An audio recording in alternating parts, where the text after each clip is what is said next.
안녕하세요. 여러분의 투자 아이디어 확장에 도움이 되겠습니다. 오늘 알아볼 종목은 바로 한샘입니다.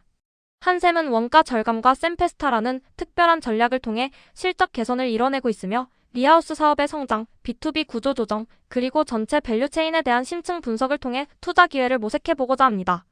지금부터 한샘의 홈인테리어 밸류체인을 함께 분석하며 투자 아이디어를 발굴해보겠습니다. 먼저 한샘이 어떤 회사인지 간단히 살펴볼게요. 한샘은 50년 이상 대한민국 주거 공간의 변화를 주도해온 인테리어, 가구 전문 기업입니다. 사업 구조는 크게 4가지로 나눌 수 있어요. 첫 번째는 리하우스입니다. 부엌, 욕실을 중심으로 집 전체를 바꿔주는 토탈 리모델링 사업인데요. 전체 매출의 32%를 차지하고 있어요. 특히 올해 1분기에는 전년 대비 13.2% 성장하며 핵심 사업으로 떠올랐습니다. 두 번째는 홈퍼니싱입니다.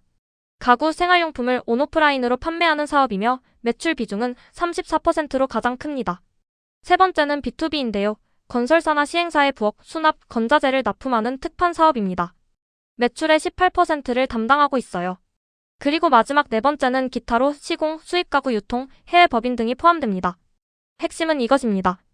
지금 건설 경기가 워낙 어렵다 보니 B2B가 많이 위축되었지만 그 속에서도 리하우스 사업이 샘페스타의 흥행과 함께 되살아나며 전체적인 실적 개선을 이끌고 있다는 점입니다. 자, 그럼 한샘의 첫 번째 성장 드라이버를 보겠습니다. 바로 샘페스타 흥행과 리하우스 회복입니다. 주택 매매 거래량이 조금씩 회복되면서 리모델링 수요가 살아나기 시작했고요. 여기에 올해 3월에 샘페스타, 즉 한샘의 최대 세일 이벤트가 대박이 났습니다. 전년도 피크 실적을 무려 23%나 초과 달성했죠. 이 샘페스타 효과로 부엌, 욕실, 수납 등 핵심 카테고리를 패키지로 묶어 파는 전략이 주요했고 그 결과 판매 단가가 오르고 수익성도 함께 개선됐습니다. 결과적으로 올해 1분기 리하우스 매출이 1298억 원으로 전년 대비 13.2%나 늘었고요. 애널리스트들은 2분기까지 이 흐름이 이어질 것으로 보고 있습니다. 한샘은 현재 돌고 돌아 한샘이라는 메가 캠페인을 진행하며 브랜드 파워를 되찾겠다는 강한 의지를 보여주고 있습니다. 두 번째 성장 드라이버는 원가율 개선과 고정비 절감입니다. 이게 왜 중요하냐면 매출이 줄었는데 이익은 더 크게 늘었거든요. 이것이 어떻게 가능했냐? 바로 수익 구조를 바꿨기 때문입니다. 크게 4가지 방향으로 개선이 이루어졌는데요. 첫째, 패키지 판매 확대로 단가가 올라 매출 총이익률이 개선됐고요. 둘째, 수익성 낮은 오프라인 점포를 구조 조정하면서 임차료와 인건비 같은 고정비를 크게 줄였습니다. 셋째, B2B에서 마진이 낮은 현장들을 과감하게 정리하며 포트폴리오를 개선했습니다. 넷째, 한샘몰을 고도화하고 주요 제휴 플랫폼을 강화해서 온라인 채널이 전년 대비 5.3% 성장했어요. 이 전략의 결과로 올해 1분기 영업이익이 101억 원으로 전년 대비 무려 56.4% 증가하며 시장 예상을 상회하는 깜짝 실적을 냈습니다. 영업이익률도 2.5%로 크게 개선됐어요. 2026년 전체로는 영업이익 353억 원, 전년 대비 90.8% 증가가 예상됩니다. 세 번째 성장 드라이버는 B2B 구조 개선과 중장기 회복 시나리오입니다. 현재 B2B 사업은 솔직히 많이 어렵습니다. 건설 경기 침체로 1분기에 무려 34%나 빠졌거든요. 하지만 이게 꼭 나쁜 것만은 아닙니다. 지금 한샘은 마진이 낮은 현장들을 정리하면서 포트폴리오를 고도화하고 있어요. 그래서 매출은 줄었지만 특판 현장의 수익성은 오히려 좋아지고 있는 거죠. 2027년부터는 건설 경기가 회복되고 입주 물량이 늘어나면서 대규모 레버리지 효과가 기대됩니다. 그때가 되면 B2B에서 폭발적인 이익 회복이 나올 수 있습니다. 또한 우리나라 아파트 노후화가 가속화되고 있잖아요. 재건축, 재개발 수요도 장기적으로 한샘에게는 매우 긍정적인 환경입니다. 2027년에는 매출 1.7조 원의 영업이익 450억 원, 전년 대비 27.5% 성장이 예상되며 본격적인 수익성 회복이 기대됩니다. 실적 숫자로도 한번 확인해 보겠습니다. 매출액 추이를 보면 2024년 1.9조 원에서 건설 경기 침체 영향으로 2025년, 2026년은 조금 줄어들지만 2027년부터 1.7조 원으로 반등합니다. 영업이익 추이가 훨씬 드라마틱한데요. 2025년 185억 원에서 2026년에는 353억 원, 2027년에는 450억 원으로 가파르게 올라갑니다. 2026년 기준 영업이익 성장률이 무려 90.8%나 됩니다. 흥국증권은 한샘의 투자 의견을 바이로 상향했고 목표주가 45,000원에 대한 현재 주가 대비 상승 여력도 28.6%로 상당히 매력적인 구간입니다. 이제 가장 중요한 섹션입니다. 한샘이 성장할 때 어떤 기업들이 같이 수혜를 받는지 밸류체인을 한눈에 보여드릴게요. 한샘을 중심으로 위로는 목재, 금속, 유리, 마감재 등 소재와 원자재를 공급하는 기업들이 있고요. 아래로는 최종 소비자인 리모델링 고객들이 있습니다. 그리고 한샘의 왼쪽에는 전문 설치 기사나 인테리어 업체와 같은 시공, 인테리어 파트너사들이 있고 오른쪽에는 물류 파트너사, 배송 플랫폼과 같은 유통, 물류 파트너들이 연결되어 있습니다.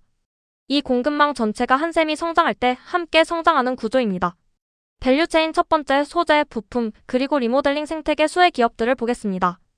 제일 먼저 목재 합판 MDF입니다. 이는 부엌 수납 침실 가구의 기본 원재료인데요. 한샘이 판매를 늘릴수록 이 소재들의 수요가 직접적으로 늘어납니다. 동아기업이 대표적인데요. 국내 최대 MDF 생산업체로 한샘의 핵심 소재 공급사이며 PB보드 분야에서 독보적인 시장 지위를 갖고 있어요. 이건홀딩스 또한 목재 가공 및 유통 전문 기업으로 인테리어 수요와 연동됩니다. 두 번째는 금속 프레임 경첩 하드웨어 분야입니다. 부엌장, 서랍, 도어의 필수적인 하드웨어이며 단가 상승에 기여하는 품목입니다. 국내 하드웨어 전문사들과 수입 하드웨어 브랜드 국내 총판사들이 수혜를 받습니다. 세 번째로 인테리어 시공, 타일, 바스 분야예요. 한샘 리하우스가 확장될수록 설치기사, 타일 시공사, 전기, 수도 업체들의 일감이 늘어나는 구조입니다. KCC 글라스는 창호 유리 인테리어 소재, 바스 타일을 공급하며 LX하우시스는 창호 바닥재 등 인테리어 자재 전문 기업으로 리모델링 시장이 살아나면 가장 먼저 수혜를 받는 곳입니다. 이 기업들은 한샘 성장에 최직접 수혜를 받는 별셋 등급입니다. 밸류체인 두 번째 유통 플랫폼, 물류, 건설 생태계 수혜 기업들을 볼게요. 한샘에서 출발해서 온라인 플랫폼, 물류 배송, 설치 시공을 거쳐 최종 소비자에게 전달되는 흐름입니다. 이커머스, 온라인 플랫폼 쪽을 보면 쿠팡이 로켓 배송으로 가구, 인테리어 카테고리를 키우고 있고 한샘 입점 확대로 수혜를 받습니다. 네이버 쇼핑은 가구, 인테리어 검색 트래픽 1위로 광고 수익이 연동되고요. 오늘의 집은 인테리어 전문 플랫폼으로 한샘 브랜드 노출 채널 역할을 합니다. 물류 쪽에서는 CJ 대한통운이 한샘의 주요 물류 파트너로 대형 가구 특수 배송망을 갖고 있어요. 롯데글로벌로지스도 가구, 인테리어 전용 배송 솔루션을 운영하고 있고요. 건설, 주택 관련 기업들도 빼놓을 수 없어요. HDC 현대산업개발이나 포스코 ENC 같은 대형 건설사들이 한샘의 B2B 특판 고객인데요. 건설 경기가 회복되면 이 기업들과 함께 동반 성장이 기대됩니다. 만약 지금 이 채널이 아직 구독 안 하셨다면 구독과 좋아요 눌러주시면 큰 힘이 됩니다. 지금까지 살펴본 수혜 연관주를 한눈에 정리해드릴게요. 별셋 최직접 수혜는 동아기업 LX하우시스, KCC 글라스, HDC 현산 등입니다. 이 기업들은 한샘의 성장과 가장 직결되는 기업들이에요. 별둘 직접 수혜로는 CJ 대한통운, 쿠팡, 네이버, 오늘의 집 등이 있습니다. 이들은 채널 확대와 물류 측면에서 간접적으로 수혜를 받는 기업들입니다. 투자 시에는 이 기업들의 한샘 관련 매출 비중과 의존도를 개별적으로 확인하시는 것이 중요합니다. 마지막으로 목표 주가와 핵심 투자 포인트를 정리할게요. 흥국증권은 EV/EBITDA 밸류에이션 방식으로 목표 주가를 45,000원으로 산출했는데요. 이는 현재 주가 35,000원 대비 28.6%의 상승 여력이 있습니다. 투자 의견은 바이로 상향했어요. 핵심 투자 포인트 4가지를 짚어드리면요. 첫째, 샘페스타가 대박났습니다. 3월 주문액이 전년 피크를 초과 달성했고 2분기까지 매출 전환이 이어질 거예요. 둘째, 원가율 개선과 고정비 절감이 완성됐습니다. 매출이 줄어도 이익이 56.4% 늘었다는 것이 이것을 증명합니다. 셋째, 리하우스 전략 집중으로 패키지 판매가 늘면서 단가가 오르고 수익성이 구조적으로 개선되고 있습니다. 넷째, B2B 회복 모멘텀이 있습니다. 건설 경기가 살아나면 대규모 레버리지 효과가 기대되는데 지금 저마진 사업 정리가 완료된 상태라 더욱 큰 이익 폭발이 예상됩니다. 물론 리스크도 있습니다. 건설 경기 침체가 예상보다 길어질 수 있고 B2B 매출 회복이 지연될 가능성도 있어요. 원자재 가격 상승도 변수가 될 수 있습니다. 결론적으로 한샘은 어려운 업황 속에서도 샘페스타 흥행과 원가 절감으로 실적 반등의 신호탄을 쐈습니다. 리하우스 사업의 구조적 회복과 B2B 포트폴리오 개선이 맞물리면 2026년 이후 본격적인 이익 성장이 기대됩니다. 돌고 돌아 전통의 1등 위상을 되찾는 한샘, 그리고 그 밸류체인 전체가 함께 주목받을 시점입니다. 오늘 한샘 인사이트 리포트 도움이 되셨나요? 가치사슬 인사이트는 단순히 종목 하나만 보는 것이 아니라 그 기업의 성장으로 수혜를 받는 연관 기업들까지 함께 분석합니다. 여러분의 투자 아이디어를 확장시켜드리는 것이 저희의 목표예요. 구독과 좋아요, 알림 설정까지 해두시면 다음 인사이트 영상을 놓치지 않으실 수 있습니다. 본 영상은 투자 참고 자료이며 투자의 최종 결정은 반드시 본인 판단하에 하시기 바랍니다. 감사합니다.